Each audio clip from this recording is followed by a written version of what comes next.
I'll do a quick introduction. All right. Hi, everyone. Welcome to the RISC Industry Colloquia. Before we begin, let's take a moment to reflect on the land that we're on and its history.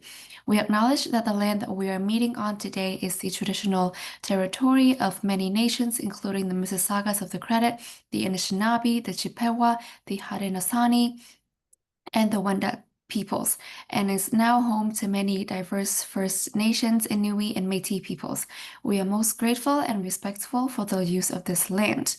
And we have with us today Sergei Zernov, who has built his career managing institutional funds across asset classes and geographies with a strong focus on quantitative investment strategies. His research interests include pension investment management, risk governance, and financial decision making, reflecting a deep engagement with both the practical and theoretical dimensions of institutional finance. So let's join me in welcoming Sergei Zernov. I'll hand it over to you whenever you're ready. Okay. So thank you for hosting me. It's really a pleasure to participate in this event. So thank you for organizing it. I think it's a great contribution for to sharing knowledge among the academic and industry community. So let me go to my presentation. So this research, it has been done together with my former colleague and co-author Sally Shen. So we were at the time affiliated with the Global RISC Institute in Toronto. So now Sally is with CPPIB. So the origins of this research, they lie in a number of publications about moral hazard in the behavior of largely US pension plans. Right. So there were several publications that suggest that US pension plans over the history tended to increase the discount rate in order to reduce present liabilities. And by doing so, they would shift risk to future generations of the pensioners and also to the taxpayers. And so their US pension plans were doing this because the regulatory and legal environment was allowing and encouraging this type of behavior. So we wanted to ask the question with Sally if a similar behavior is observed among the Canadian pension plans. So that's resulted in this study, which we published in the Canadian Journal of Public Politics and Policy. I don't remember, it's in the references. So the agenda of this presentation is the following. So I'll talk a little bit about the structure of the Canadian pension system. Probably many of you have a general idea how this pension system operates, but still I think it's worthwhile to go through this. Then, I'll formulate the research questions that we want to answer,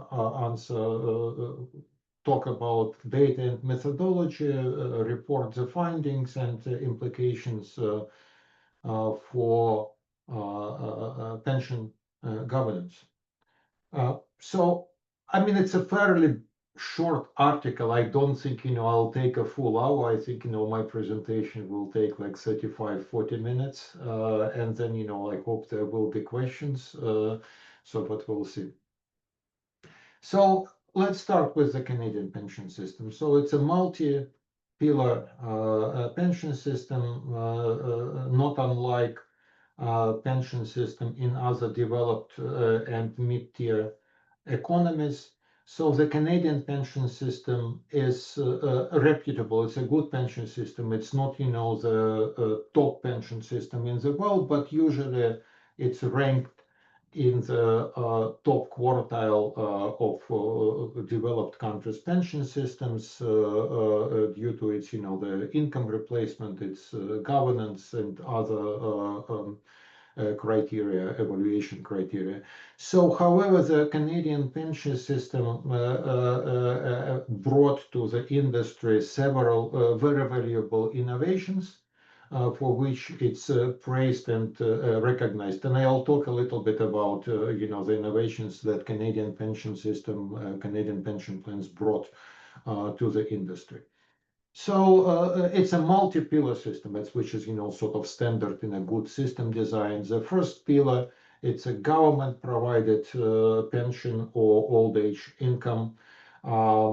It consists of different types of payments. Some of them they are based on the employment history and the history of contribution, and some of these payments are based on the need or income based, right?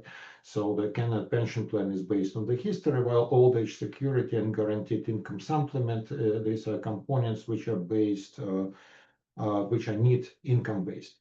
So this first pillar, it's a hybrid funded system. So part of it is funded through a CPP or CDPQ, for example, in Quebec. And part of it is a pay-as-you-go system, meaning that it's funded through the tax revenue. So the second pillar of the system is a variety of different employment-based pension schemes. And employment-based, that means corporate pension schemes and different public and group pension schemes. And these pension schemes, they define benefit and define contribution, and also different hybrid in between. And as I will talk a bit later, actually in Canada there is no defined benefit pension plan. It's all sort of defined promise, which is, as I will comment, it's a good thing. And finally, the last pillar of the pension system are individual savings through RRSP and different, tax incentivized accounts. So there are tax incentives for the individuals to save and then to use these savings to support their retirement income. So this study focuses on a specific component of the second pillar and specifically on the defined benefit plans in this pillar too. So for the last probably 15, 20 years, there is a significant discussion about advantages and disadvantages of having defined benefit versus defined contribution pension plans. There are arguments, as I said, for and against. My point also that my view also is that there are benefits to both types of retirement security schemes, and each of them has its own place in the landscape. There are some studies and suggestions that defined benefit plans are too expensive for the society. I disagree with this. I think that defined benefit pension plans create a unique structure of intergenerational risk sharing. And this structure, it's impossible to recreate using different publicly traded or marketable financial instruments. And I believe that under certain conditions, this intergenerational risk sharing is welfare creating. So, as I said, I believe that there is a place for defined benefit pension plans in the retirement, and and this place is significant. And in Canada, the share of defined benefit pension plans is still significant. It's over 60%. Now, these two pension plans, they can be split into corporate pension plans and public pension plans. So the corporate pension plans, it's clear this is the pension plans which are run by corresponding corporations like CP Rail pension plans or Canada pension plan. And the public pension plans, these are different plans which are run through different public organizations. Most of them, they are supported by unions, but it's not only unions. So public and corporate pension plans or pension funds, they operate under somewhat different regulatory regimes. So we'll talk about this also a bit later. Now, either corporate or public pension plan, when you start it or when you run it, you always have to think about a good design for such a plan. And these elements of the good design, they incorporate, the elements universal, applicable to all defined benefit pension plan. And these elements are fairness, so there should be intergenerational fairness between the different generations of the members of the pension plan. It should be an intergenerational fairness, because sometimes you have different classes of pension plan members. They pool money together, but they may have different structure of benefits reflective of different conditions of employment.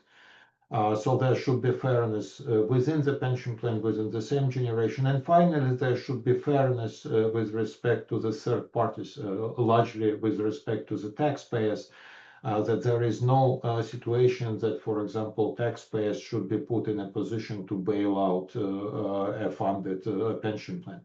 So which, comes the second criteria for a good pension plan design is financial sustainability. So all the management and investing of a pension plan, the oversight should be designed in such a way that the pension plan is sustainable, reliable, and is able to meet its obligation. And finally, the pension plan has to be affordable, right? I will talk about it again later, but in a pension plan, a significant component of the pension plan is the investment income. So in, for example, public Canadian pension plan, investment income is 70 or more percent of the benefits, generate 70 or more percent of the benefit. What does it mean? That means the plan is cheap. So a plan has to be cheap, but sustainable. So the question is how to balance this, two conflicting objectives for the plan to be reasonably priced, but sustainable. So now we're coming to the most glorious Canadian pension plans, but there are also less glorious Canadian pension plans, to which also, all this analysis is applicable. The contribution of Canadians to the global pension management industry is the so-called MAPLE model. And so this MAPLE model consists of these key elements, and this element is an independent governance. Largely Canadian pension plans have independent boards, which are elected or somehow selected by the plan members. So they are not affiliated with the political players, with the government. So at least they try to be as little affiliated as possible. So thus, they are not subject to different political trends and winds of a moment, which is very important for efficient operations and good investment results. The Canadian pension plan, they pioneered development of in-house investment expertise. So they started to bring investments in-house. They developed investment capabilities with professional managers, which first increased the human capital available to the plan, and by definition available to the pension plan stakeholders, and arguably reduced the cost of management of the funds. So the Canadian pension plan, they started to invest across a large number of alternative asset classes, such as infrastructure, real estate.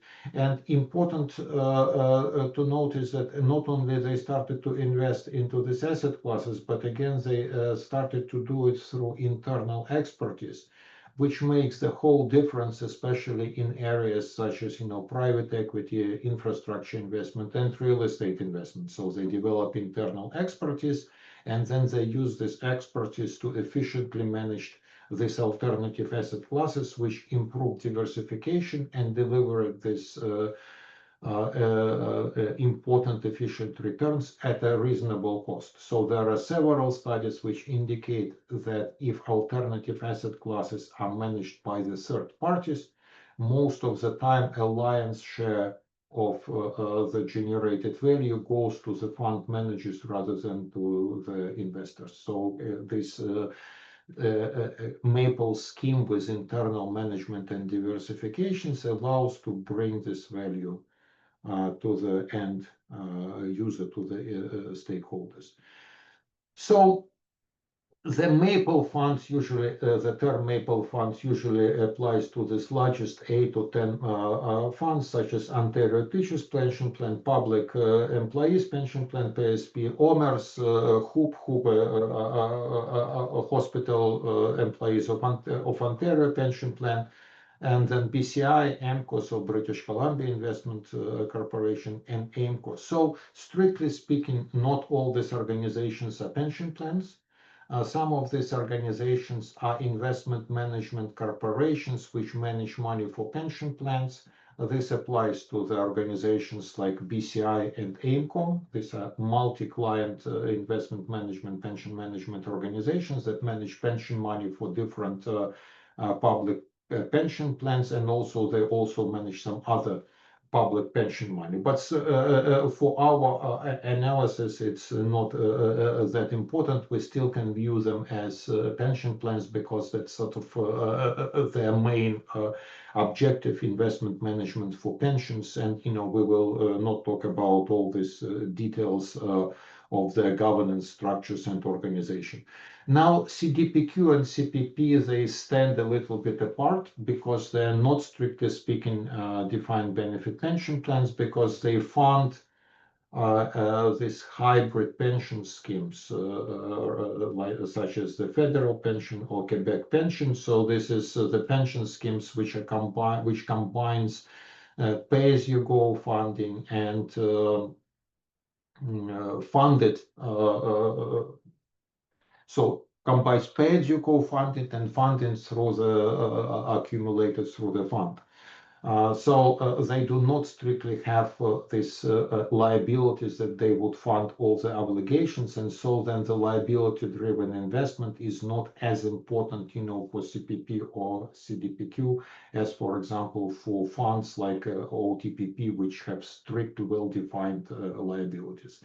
However, for the purposes of this analysis and approach to investment management, we still can, and for the way this funds run and managed, we still can bundle them with these Maple funds. And there are many smaller Canadian pension plans which operate in a similar way, and actually the number of these plans is slowly but growing. So there are some other pension plans are set up, and they benefit from the expertise and know-how and organizational experience of this big organization. So they try to implement the same good elements of governance and in-house expertise. So also there is a sort of flow of people between the funds, right? So there are some people who come from this experience in these big funds, and then they try to implement similar approaches and bring expertise to the smaller pension plans. So, among the smaller pension plans, the funds of interest, for example, IMCO, Ontario Investment Management Corporation. So this is CATT. This is, the pension plan for arts colleges. OP Trust. This is what I think for some unionized employees, I think Ontario unionized employees. So there are several other funds, public funds, which, as I say, they share similar approaches and benefit from this environment of expertise and people. So now we are coming to the key topic of our presentation, pension discount rates. So why do we focus on the discount rates? Because they do reflect to a large degree the organization, the plan design, and they're easily observable, right? So it's for us, it's easy to see what discount rate is used, and we can connect this discount rate to the plan design, and then we can answer the questions of the study to which I'll come later. So what is a discount rate? So any pension plans has future liabilities, right? And we want to compare these future liabilities to today's funding. So we have to bring the price of this future money to today's money. So how do we discount this? So there are, different approaches to do it. One of the approaches would be to discount these funds at the rate of a comparable security, a comparable bond. For example, if you have a corporation, you would discount the future obligation using a bond of a quality comparable to the debt of this corporation, right? If you have, for example, a public pension organization like a provincial pension plan or a government pension plan, you will discount the future obligation of this pension plan at a rate driven by a market price of debt issued by a similar organization. For example, can be government debt with the same ranking, or can be provincial or regional debt with the same ranking. And in many jurisdictions, it's regulatory necessary to discount the pension obligation in that way. And for example, it is required by accounting standards for US corporations. So they have to discount the pension obligations using the corresponding corporate bond rate. So the problem with this that this discounting rate is usually fairly low, and thus obligations are fairly expensive, right? And pension plans, they usually can generate a higher rate of return than these obligations, right? And usually the stakeholders, the pensioners, they would be willing to take risk and maybe have some variability in their pension returns or their pension contributions, provided that their pension benefits are cheaper, right? So if you can discount at a higher rate, then you may say that you can, and the management of the pension plan is aligned with the discount rate. Essentially, your investment return has to be approximately equal to the discount rate, plus whatever overhead you are carrying, in order to manage the investment, to do the investment management and to do the administration of the plan, right? So if you can discount your future obligations at a higher rate and you can deliver this investment return sustainably, then your pension plan will be cheaper, right? And in Canada, it's possible. Both corporate pension plans and public pension plans in Canada, they have a high degree of latitude, freedom to choose their discount rate. The oversight is that the discount rate has to be aligned with the investment strategy. So this sort of ability of the investment strategy to deliver the return consistent with the discount rate, it's checked over, it's overseen by the regulators.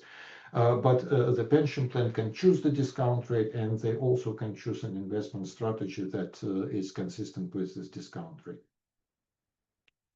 Now, this is essentially, what I said when I was talking talking about the previous slide. So as I say, the Canadian pension plans, they're not obliged, the defined benefit pension plans, they're not obliged to choose the discount rate. Now, the corporate pension plans in the US, by accounting standards, they have to choose the discount rate consistent with the government bonds. Corporate plans in Canada, they don't have to, but usually they do choose to discount the obligations at some marketable rate. I think, they do this in order for the accounting reports to be transparent and comparable to accounting reports in other jurisdictions. So it makes it sort of essentially less risky for the shareholders to buy the shares. So essentially, they try to make the shares, the stocks of the company to be on the same basis, for example, with the US stocks. So the Canadian companies, they tend to discount their pension plans at some market top rate. Now, there is another side to pension investment, and this is the backstop or guarantees of pensions if a pension plan goes under, if it becomes underfunded, or if it collapses, if it fails, right? So, and in Canada, there is no guarantee for the pension obligations for almost all defined benefit pension plans. There is a very small exceptions. There is some limited backstop in Ontario, but it's limited. I don't remember at what level, but really at a very small, like, several $1,000s per month. So it's essentially a very small, almost negligible guarantee. And in other jurisdictions, in other provinces, the members of the Canadian pension plans, they are not protected by any government or insurance schemes. In the United States, the situation is quite different. All the corporate pension plans, they participate in an insurance scheme, which is this Pension Benefit Guarantee Corporation. And the US pensions, they are protected at a fairly serious level. If I remember correctly, around $80,000 per year, or at something like that. Anyway, it's at a meaningful level. Some publications argue that the contributions the pension plans pay into this insurance, they're fairly cheap, so they sort of do not justify, do not fully cover the cost of this guarantee. So, which creates an incentives for, or may create an incentives for pension plan to abuse this guarantee. Now, as far as it concerns the United States local and state pension plans, the regulatory environment is sort of a mixed bag. Some of the pension plans, they have the highest guarantees. The benefits are guaranteed on the level of state constitution, right? In some other jurisdictions, the pension plan benefits are guaranteed by the president, by the common law president, because before there were some, situations when pension plans failed and the government had to step in. And in some levels, the guarantee is sort of ambiguous.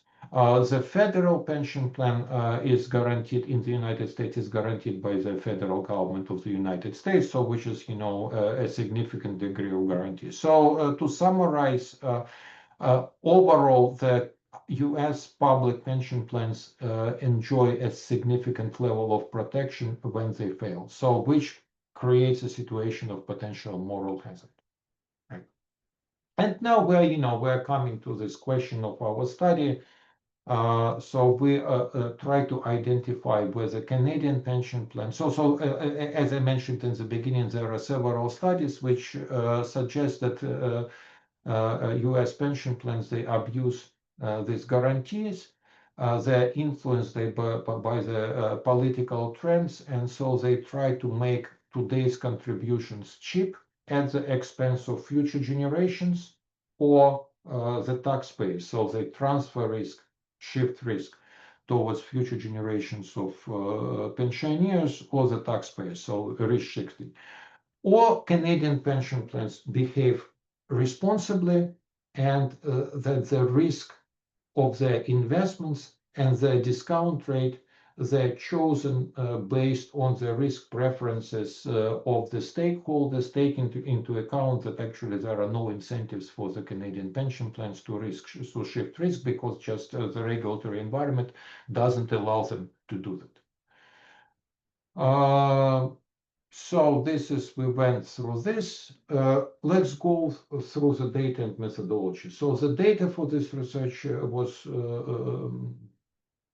given to us generously by CM Benchmarking. So this is a data and media company in Toronto. So they have really a treasure of data related to pension plans and endowments and their organizational behavior, structure of their investments, their costs.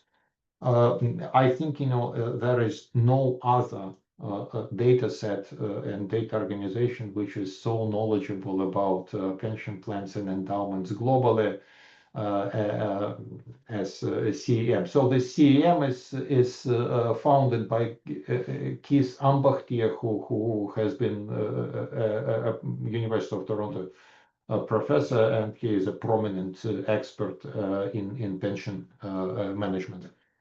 So of course, because this CEM benchmarking, the organizations give them the data sort of voluntarily, so they expect a large degree of sort of confidentiality and judgment in how CEM is sharing and using this data. So they're very protective with respect to how they use their data, to whom they give it, and what different third-party organizations are allowed to do with it. But they generously gave it to us and approved it apparently the publication that we did. This. But they haven't approved. We had another research, for example, they didn't allow us to publish it. So as I say, they're very particular about how they're allowed to use the data. So we took this, different data about fund maturity, discount rate, asset allocation, as well as some macroeconomic variables that we used in this study. So let's go quickly through the liability discount rate for all Canadian pension plans. So the liability discount rate, over the period of the study was steadily going down. And the main reason for this discount rate going down over this period is, in my opinion,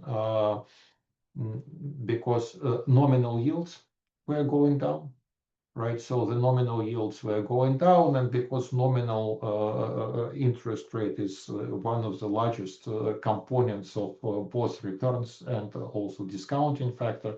So this discount rate were following nominal yields, but it's not only that, and as we will see later, it's also different changes in the structure of the management pension plan, the improvement in the plan design, in understanding of fiduciary responsibilities, in risk taking. So as we will see, so there are also other factors which were driving the discount rate down over this period of time. So now let's look at three components or three graphs which connect discount rate, yields, and allocation to risk assets. As we saw, so the yields were going down, and as I said, the yields are an important, the major component which drives the discount rate. But as we see on this graph, the discount rate didn't go as much down as the yields, right? So now, in order to fill this gap, right, you have to generate investment returns somewhere. So because of that, the allocation to risky assets, which sort of fill the gap between the discount rate and the yields, right, it was increasing over this period of time, right? Of course, this filling the gap with risky assets comes at a price. So it comes at a risk to the funding status and ability to fulfill the obligations. Now, if we look at the Canadian corporate and public pension plans, we see a significant difference. We see that, while in Canadian public pension plans, allocation to risky assets increased even more than, on average, allocation to risky assets in the corporate pension plans did not increase much, remained stable, and consequently, or just to have a consistent to balance all the budget. So the discount rate of the corporate pension plans followed much closer the treasury bonds, right, than the corresponding discount rate of the public pension plans. And this is again coming back consistent with what I mentioned before, that Canadian corporate pension plans, even though they are not regulatory required to do this, they follow in the discount rate corresponding corporate bonds, right? Now, let's compare Canadian and US public pension plans. So over this whole history, Canadian pension plans always had a more realistic discount rate. So the Canadian pension plans, they had 5 to 6% discount rate, maybe sometimes 6.5 discount rate, while it wasn't uncommon for the US pension plans to have discount rate of up to 8% or even higher. What it means, that these plans, right, they are presented to the stakeholders as being very cheap, right, because you can discount at this very high rate.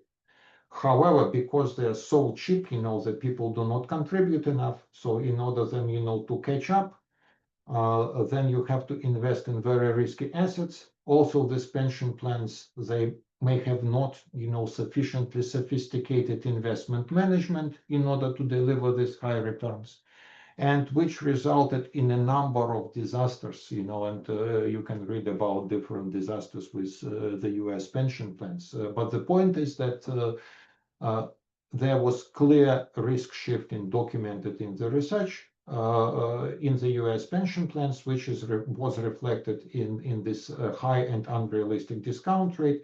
So we didn't see that for the Canadian plans. Largely speaking, even though I would argue that in the beginning of the period, the discount rate of Canadian pension plans were still a little bit elevated, but they were brought down over this period of time, maybe faster than and I talk largely for the public pension plans because this is of more of the interest, because the corporate pension plans, they have different driving forces, but the public pension plans, they brought their discount rates down faster, than these yields would require, as they increase their sophistication. And recently, when we finished the study in 2017, the discount rate of the Canadian pension plans were around like 5-6%, and now the discount rates are actually between 3 and 5%. I haven't looked, and I didn't think about the impact on the discount rates, the recent higher yield regime. So that would be an interesting, topic to look at maybe in a year or two. But that was the history. Now, U.S. public versus corporate pension plans. So the similar graphs, and so what I think, the main takeaway from these graphs is that, as you can see, the corporate pension plans after 2008 crisis, they brought their discount rates and their exposure to risky assets down, while the US public plans, because of this perverse incentives and moral hazard, they continue to invest in risky assets. So which has been documented in these American studies. So I talked about this yield curve. I think this is clear. Now let's go to the two test equations that we have studied. So essentially, these equations that we will be running the regressions, they to a degree reflect the pictures, the graphs that I was showing, right? So, and we studied first the relationship between allocation to risky assets and a percentage of retirees in pension plans. So the reason for this regression is the following, right? If you have a larger number of retirees in the pension plan, presumably the pension plan has to be more conservative because there are large cash outflows, right? And also the retirees, if they have influence at the governance of the plan, because they cannot contribute anymore, they should be more protective about their benefits. right? So there should be more risk averse. So, and we see first in the equation, if you want to look in greater details at all the regressions that we run, I encourage you to look at the paper. So there are like many big tables with different types of regressions that we looked at with different sets of variables, which dissect or at least try to dissect influence of different factors in this relationship. But so we identified that Canadian public pension plans with so all Canadian pension plans with a higher percentage of retirees invest less in risky assets. However, this did not hold for the Canadian public pension plans. Then it was, sort of strange for us, but then we included the percentage of liabilities attributed to retirees. What does it mean? How much money in the liabilities, what percentage of money is attributable to the benefits of the retirees, as opposed to what percentage of money is attributable to the active pension plan members. And so if we brought this relationship, then again, we were coming back to the same conclusions that pension plans with a larger percentage of retirees are more conservative and invest less in risky assets. Now, we still had a slightly positive relationship between the allocation of risky assets and the percentage of assets attributable to retirees. So I have actually a design of a study that I'd like to do. I have some theory about behavior of these pension plans and how these pension plans behave under conditions of different funded status, right? Unfortunately, I was not able, first of all, I didn't have that clarity at the time I was doing this research, and also we didn't have data to do this analysis, which also would include variables such as the current funded status. So, if anyone is interested, to discussing this, we can, put it on the side. But the point is that this relationship essentially doesn't show that Canadian pension plans would behave similar to the US pension plans, and they would take still a higher risk even with the high percentage of the retirees. So even though the results of this analysis are not clear-cut, they're somewhat ambiguous, we cannot clearly identify a risk shift in behavior when we study this relationship. So, and then the second relationship that we study, this is a relationship between the liability discount rate and percentage of risky assets and percentage of the retirees. And so the idea behind this relationship is that if, for example, we identify that the liability discount rate is driven only by the allocation to risky assets, so then this is an indication of the risk shift in behavior, because that means that the pension plan takes additional risk and invests more in risky assets to justify higher liability discount rates, and it's not driven by other components of the plan design.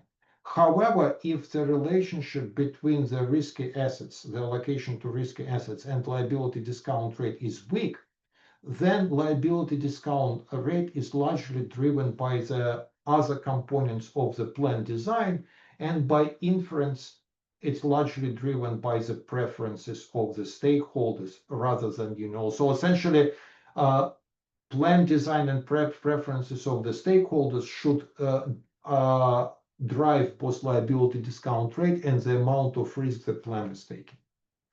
So, and so this is essentially, what was our conclusion, that in the presence of different control variables, right,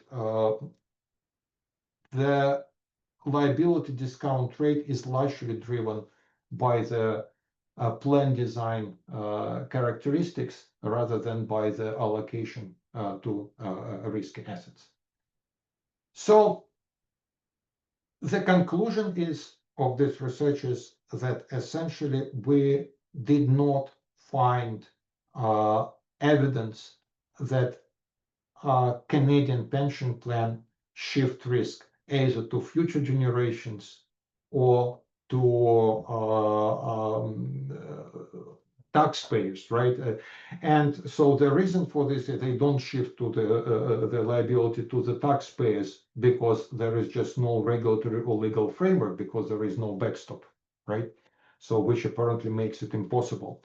And this analysis that they do not shift risk to future generations indicates that the Canadian pension plans are well governed, right? So that they take risk which corresponds to the preferences and design properties of the corresponding pension plans.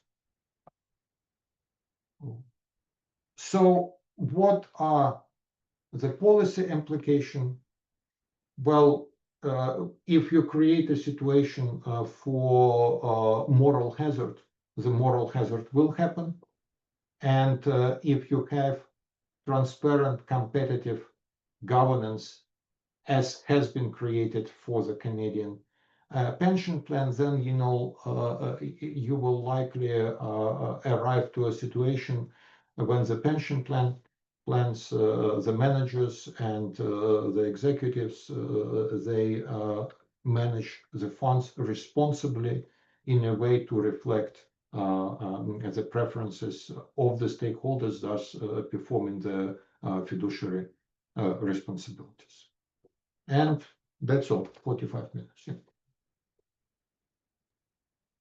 Thank you, Sergey, for such an amazing presentation. Does anyone have any questions?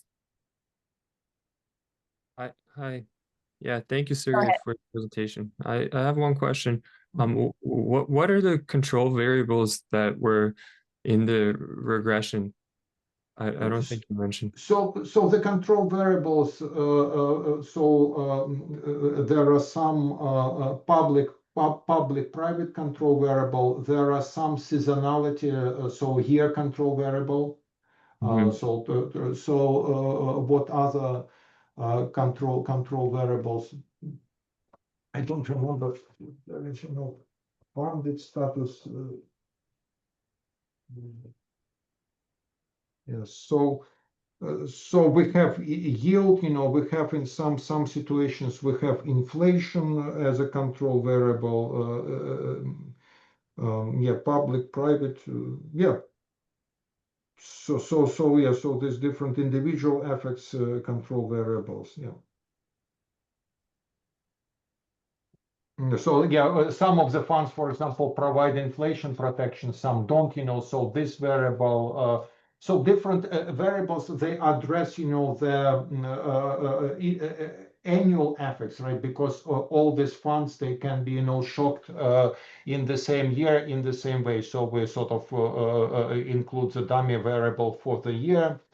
And public-private design characteristics such as inflation protection. So this type of things. Yeah, size of the plan is another control variable. So we control for the large plans versus smaller plans, because there's also sort of a systematic variable that affects the behavior. Yeah. Okay. Yeah. Thank you. Any other questions? Please feel free to put it in the chat if you don't want to speak up.